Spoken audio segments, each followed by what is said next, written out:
दिसंबर का महीना था, साल था 1950। 15 दिसंबर को सरदार पटेल जी गुजर गए थे या उनकी आत्मा स्वर्गलोक को विचरण कर गई थी। तब वो भारत के गृह मंत्री थे। ऐसा नहीं है कि मरने के बाद उनका जिक्र खत्म हो गया, बल्कि उनका जिक्र दिन पर दिन बढ़ता चला गया। हम ये भी कह सकते हैं कि देश के एकमात्र गृह मंत्री जिनका जिक्र कभी नहीं मरा। इन दिनों पटेल जी का जिक्र फिर से बढ़ा है, और पटेल जी का नाम आता है तो नेहरू का जिक्र उसमें खुद जुड़ जाता है। और ये कोई संयोग नहीं है, ना ही इसकी वजह ये कि नेहरू और पटेल दोनों समकालीन थे और आज़ाद मुल्क के शुरुआती सालों में हुई सबसे अहम चीज़ों के कर्ता धर्ता भी। इन दिनों धारा 370 को लेकर एक बार फिर बहस गर्म है। संसद से लेकर देश के सर्वोच्च न्यायालय तक, वकीलों के चैम्बर से लेकर पान की दुकानों तक, गुलाम कश्मीर यानी पीओके और धारा 370 के लगने और हटने का भी जिक्र है। लेकिन इस जिक्र के बीच एक थल सेनाध्यक्ष का नाम लगभग गायब है, जिनकी करतूत के चलते भी भारत ने जीता हुआ कश्मीर गंवा दिया था।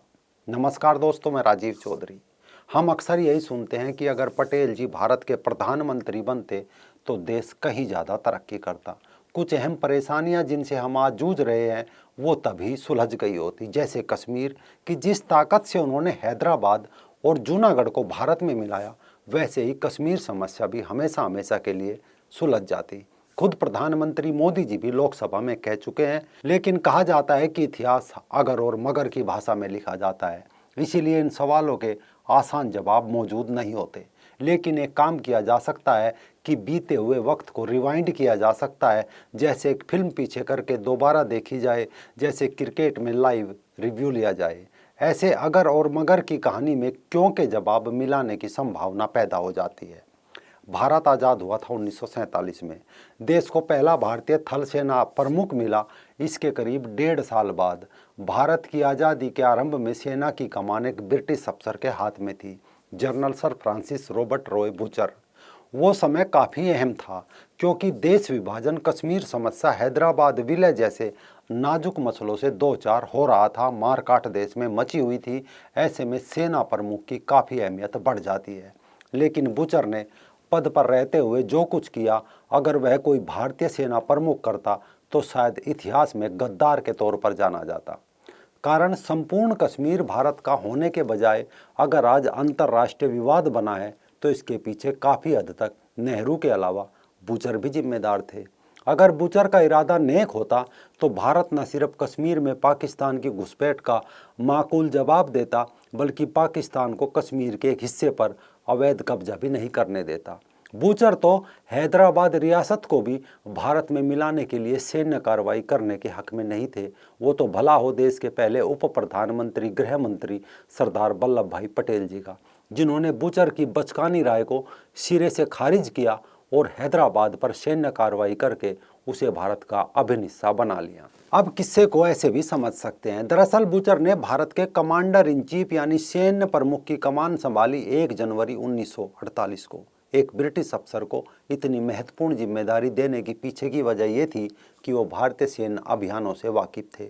साथ ही वह ब्रिटिश और भारतीय सैन्य कर्मियों के बीच की खाई को भी पाट सकते थे, क्योंकि आज़ादी के बाद बड़ी संख्या में भारतीय फौज में विदेशी अफसर और सिपाही तक शामिल थे। दूसरा सबसे बड़ी बात, उस वक्त सरकार को लगता था कि कोई भारतीय इतनी बड़ी जिम्मेदारी नहीं निभा पाएगा, क्योंकि अंग्रेजों ने कभी किसी भारतीय को इतने बड़े पद पर नियुक्त ही नहीं किया था। ये सारी बातें बूचर के हक में गई और करीब 1 साल तक कमांडर इन चीफ रहे। लेकिन उन्होंने इस दौरान भारत को जो गंभीर नुकसान पहुंचाया, उसका खामियाजा आज तक भारत भुगत रहा है। असल में बूचर कमांडर इन चीफ का पद संभालने से पहले भी सेना में वरिष्ठ अफसर थे। आज़ादी से ठीक 1 साल पहले वो पूर्वी कमान के general officer commanding in chief बने। जब ब्रिटिश स्वतंत्र भारत को सत्ता हस्तांतरित कर रहे थे तो बूचर चाहते थे कि सुरक्षा कारणों से जनता को इस समारोह से दूर रखा जाए।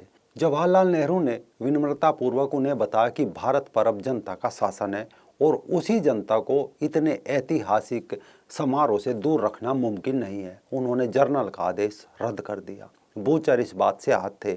उनकी बात को भला कैसे ठुकरा दिया गया। लेकिन बूचर ने अपनी सबसे बड़ी नाकामी 22 अक्टूबर 1947 को दिखाई। जब पाकिस्तानी सैनिकों ने कबीलाई लड़ाकों का भेष भर के कश्मीर हड़पने के इरादे से हथियारों के साथ घुसपैठ की, उस वक्त कश्मीर की जिम्मेदारी बूचर ही संभाल रहे थे। तत्कालीन प्रधानमंत्री पंडित जवाहरलाल नेहरू का उनसे बराबर पत्राचार होता था। वो चूंकि उस समय कश्मीर में सबसे वरिष्ठ सैन्य अफसर थे, तो नेहरू उनकी राय को सबसे अधिक तवज्जो भी देते थे। भारतीय फौज ने पाकिस्तानी घुसपैठियों का डटकर मुकाबला किया और उन पर वो भारी भी पड़ रही थी, लेकिन बूचर ने नेहरू को इसके ठीक उलट एक रिपोर्ट बताई। नेहरू एक विदेशी के झांसे में आ गया और उसकी बात का विश्वास कर लिया। दरअसल पाकिस्तान की फौज कबीलाई ड्रेस में कश्मीर में घुस चुकी थी। करीब 1 महीना 6 दिन इस बात को बीत चुका था। जंग चल रही थी, भारतीय फौज भारी पड़ रही थी। इसी दौरान बूचर ने 28 नवंबर 1948 को नेहरू को एक पत्र लिखा। इसमें उन्होंने बताया कि कश्मीर में भारतीय सैनिक बुरी तरह थके हुए हैं। इस सूरत में पाकिस्तान के खिलाफ कोई बड़ी सैन्य कार्रवाई मुमकिन नहीं है। बूचर ने नेहरू से खास तौर पर सेना की 2 कमजोरियों का भी जिक्र किया। उन्होंने कहा, जूनियर अफसरों में बुनियादी ट्रेनिंग की कमी है, उन्हें इस तरह के हालत से जूझने का तजुर्बा नहीं है।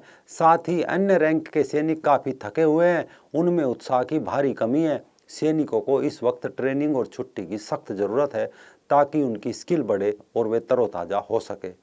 बताया जाता है उस वक्त नेहरू की मंशा पाकिस्तान से सख्ती से निपटने की थी।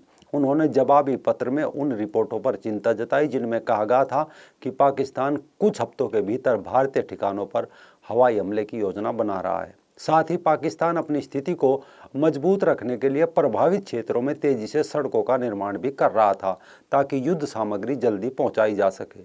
नेहरू ने कहा कि हम पाकिस्तान के खिलाफ रक्षात्मक रुख नहीं अपना सकते।